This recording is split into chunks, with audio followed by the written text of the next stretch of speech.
E esses tipos de cirurgia, né, dessas intervenções do Arigó, ele estava consciente nesses momentos ou não? Ele nem se dava conta? Totalmente consciente. Ele era um médium ostensivo em alto grau e totalmente inconsciente. Totalmente inconsciente.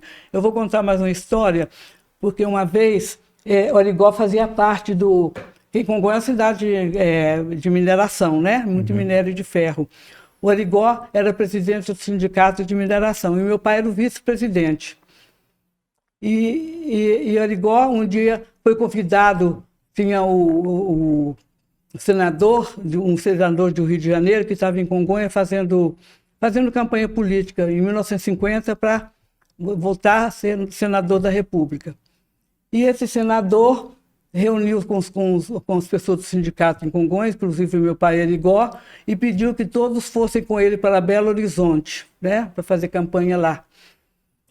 Chegando em Belo Horizonte, todos foram jantar na churrascaria, uns beberam uísque, o senador tomou uísque, o Arigó não tinha o hábito de beber, tomou uma cervejinha preta, uma garrafinha pequena de cervejinha preta, terminaram o jantar, foram todos para o Hotel Financial, em Belo Horizonte. Chegando lá, hospedaram-se todos no mesmo andar, e Arigó, quando foi de madrugada, acordou com fortes batidas na porta do seu apartamento. Ele acordou assustado, né?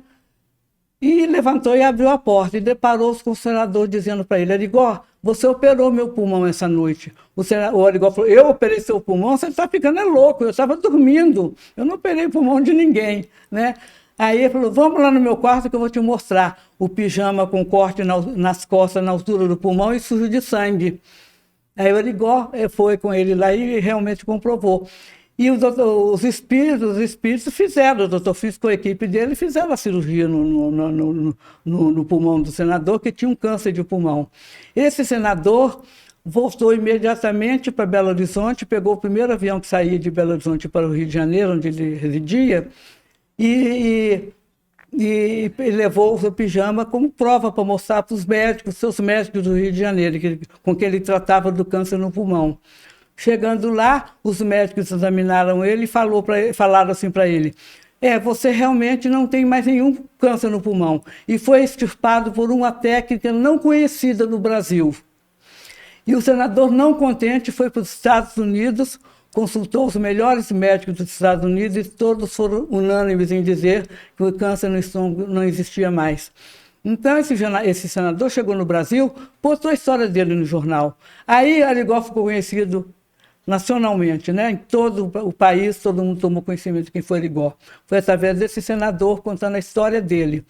E muitas outras cirurgias foram feitas, muitas outras curas maravilhosas, né? Interessante. Nesse auge das cirurgias, né, do atendimento, o Arigó tinha uma profissão ou ele só se dedicou a ir para o centro e curar? Porque ele atendeu muita gente, né? Atendeu muita gente, milhões de pessoas, né? Então, ele tinha um trabalho, ele trabalhava no IAPTEC, na época chamava IAPTEC, que hoje seria o INSS. Na época era um órgão público, né? E trabalhava no IAPTEC, mas é claro que os amigos, os colegas de trabalho ajudavam ele. Ele saía mais cedo, ia mais cedo para a sessão que ele trabalhava, ficava um pouco de tempo lá, e aí ele ia para o centro ajudar a atender as pessoas. Os funcionários nunca denunciaram ele. Ajudaram ele bastante, né? Nunca foi denunciado.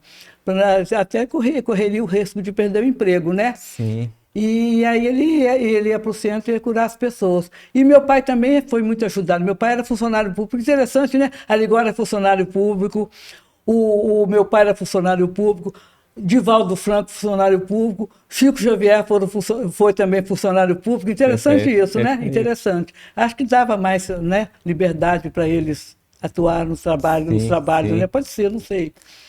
Mas então, o Arigó saía do centro, almoçava, atendia as pessoas. O meu pai saía 1h, entrava 1h, quando era 4h, eu saía da sessão dele e ia ficar lá ajudando o Arigó, né? Precisava ter alguém para ajudar, né? Até na formação de fila, marcar o nome de todas as pessoas que foram lá, tiveram seus nomes escritos nos cadernos bem grossos, marcava o nome e endereço das pessoas, né? Então, E as pessoas chegavam, ficavam esperando o atendimento? O atendimento, é. Arigó, cedo, ele chegava às 6 horas da manhã no centro, ele subia até, era uma cozinha bem antiga, porque a casa era uma casa bem antiga, onde funcionava o centro.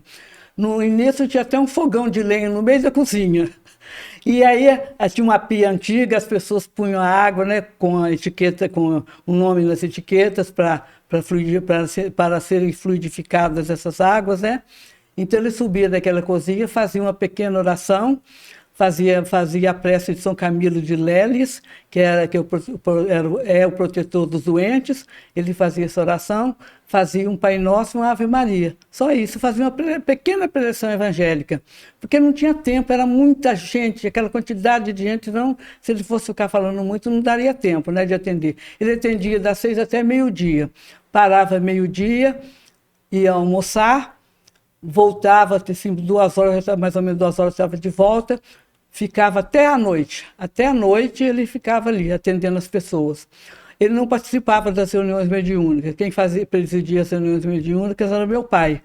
Ele não participava porque até então ele estava atendendo ainda as pessoas, né? Que era no outro quarto, na outra sala, né? Que era uma casa normal com os quartos que fazia salas. E aí o Arigó ficava ali atendendo e muitas vezes, depois que ele parava 9 horas, 8, 9 horas da noite, 8h30, 9 horas da noite, ele parava o atendimento, ele fazia um pequeno descanso, ia para o seu sítio. Ele tinha um sítio a 2 quilômetros da cidade, ele ia para o seu sítio atender os leprosos, porque naquela época tinha muitos leprosos, né?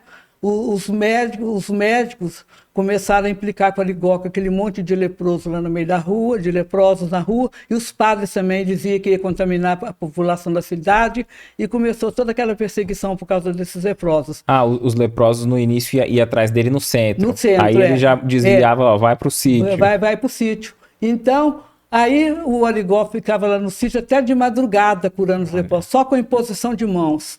Ele colocava a mão na cabeça dos leprosos, as feridas cicatrizavam na hora. Eu assisti isso algumas vezes, eu não ia todas as vezes, meu pai não deixava eu ir, meu pai que ia com o Arigó, porque eu tinha o colégio no outro dia cedo, né? Sim. E eu não podia deixar de estudar, né?